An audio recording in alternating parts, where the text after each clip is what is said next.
जिस प्रकार भगवान श्री राम के वंशज भगीरथ ने सैकड़ों वर्ष की तपस्या के बाद एक पांव पे खड़े होकर और मां गंगा की आराधना करके स्वर्ग से धरती पर लेकर आए और पवित्र पाविनी गंगा मां हमारे देश में बह रही हैं और उसमें करोड़ों लोग स्नान करके पवित्र हो रहे हैं। उसी प्रकार संग रूपी गंगा को डॉक्टर केशव बलिराम हेडगेवार जी लेके आए हैं।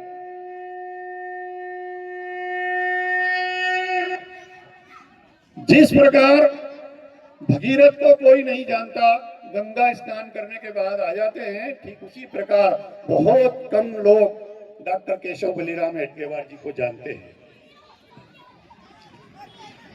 ऐसे संत की आवश्यकता कब पड़ी, ऐसे महापुरुष की आवश्यकता ऐसे समय में पड़ी जब देश पराभूत था। 1857 की क्रांति के बाद हिंदू समाज आत्मविभोर हो गया था, आत्मशून्य हो गया था, गौरव शून्य हो गया था। ऐसे समय में एक महापुरुष आते हैं डॉक्टर केशव बलिराम हेडगेवार, और वह नागपुर में सन 1925 में संघ की स्थापना करते हैं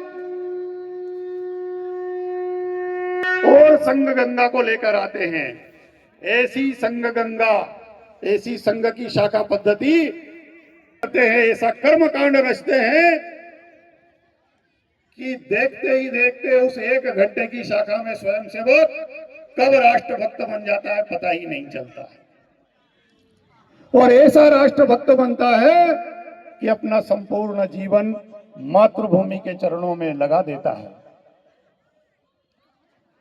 ऐसे जिस प्रकार भगवान श्री राम, जिसको हम अपना आराध्य मानते हैं, और उन्होंने अपना संपूर्ण जीवन जीकर दिखाया, उसी प्रकार डॉक्टर केशव बलिराम हेडगेवार जी ने भी अपने संपूर्ण जीवन को पानी करके और संघ की स्थापना करके और संघ कार्य को आगे बढ़ाया।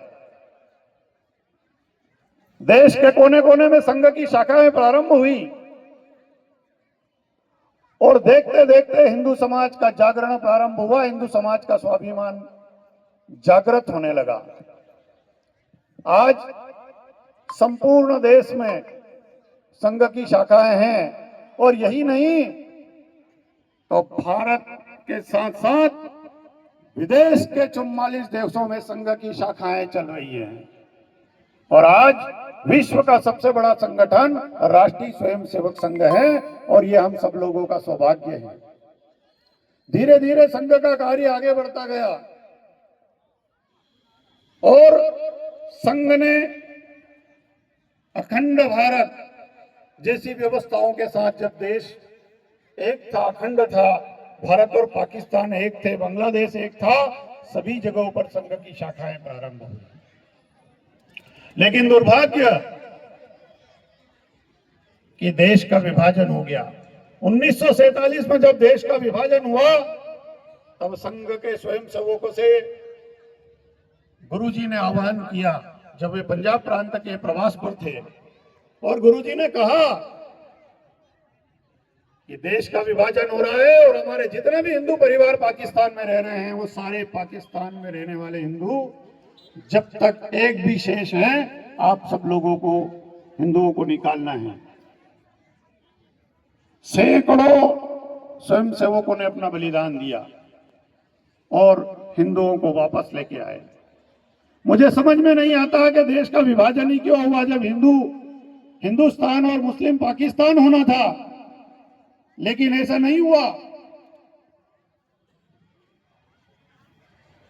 हिंदुओं को भी पाकिस्तान में रहने की अनुमति दी गई, लेकिन उन्होंने स्वीकार नहीं किया, और मुसलमानों को यहां रहने की अनुमति दे दी।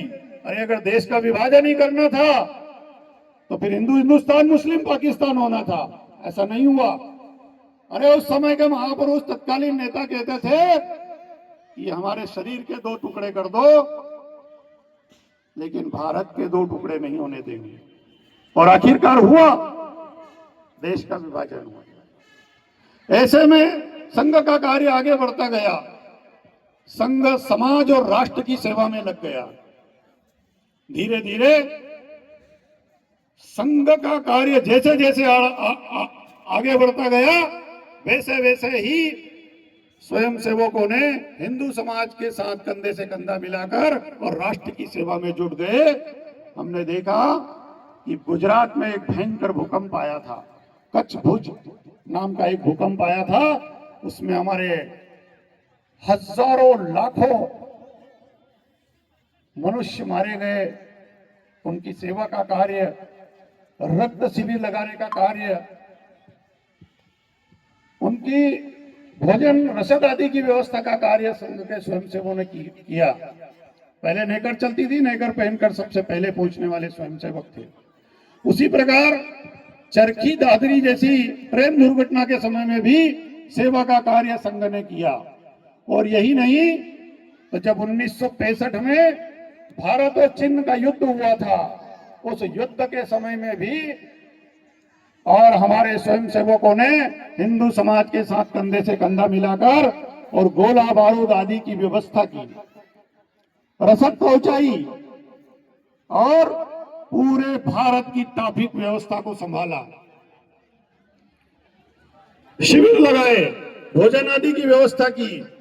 वो सबसे पहले आने वाले स्वयंसेवक थे और उससे तत्कालीन सरकार खुश हुई और उन्होंने राष्ट्रीय स्वयंसेवक संघ को गणतंत्र दिवस परेड में बुलाया।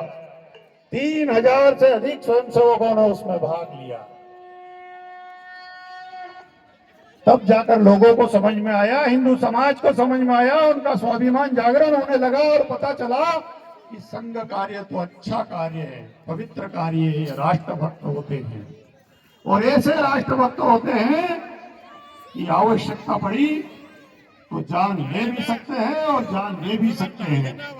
ऐसा डॉक्टर साहब ने अपना खून पानी एक करके आदर्श स्वयंसेवक करने का प्रयत्न किया। और आज हम देख रहे हैं संपूर्ण विश्व में और कोने कोने में, दुनिया के कोने कोने में संघ के प्रचारक संपूर्ण अपना जीवन मातृभूमि को बलिदान करके निकल पड़ते हैं। डॉक्टर साहब ने एक बार की घटना है, जब नागपुर में से करीब 32 किलोमीटर दूर एक परिजन के विवाह समारोह में उन्हें जाना था। और विवाह समारोह में जाने के बाद जब रात्रि को वापिस उनको नागपुर पहुंचना था और नागपुर में नगर एकत्रीकरण में उनको शामिल होना था, कार्यकर्ताओं ने सोचा डॉक्टर साहब का रात्रि विश्राम तो यही होने वाला है, लेकिन नहीं। उस समय आवागमन के साधनों का अभाव था, रात में बसें नहीं चलती थी। डॉक्टर साहब ने बोला नहीं, मुझे उस एकत्रीकरण में शामिल होना है और इसलिए अपन सुबह तक पहुंच जाएंगे। पैदल पैदल अपना रास्ता तय करते हैं और वो सुबह पहुंच जाते हैं। ऐसा आदर्श स्वयंसेवक बनाने का उन्होंने प्रयत्न किया। देवास के एक स्वयंसेवक की घटना मुझे ध्यान है। उनके आदर्श और पद चिन्हों पर चलकर स्वयंसेवक कैसे खड़े होते हैं, कैसे राष्ट्रभक्त बनते हैं, ये डॉक्टर साहब ने जी कर दिखाया। उसका परिणाम है एक कार्यकर्ता जिनके बेटे का एक्सीडेंट हो जाता है, उनकी मृत्यु के बाद उनका शव घर के अंदर रखा हुआ होता है। उन्होंने सुबह एकत्रीकरण में शामिल होना है, उनके ही नगर में एकत्रीकरण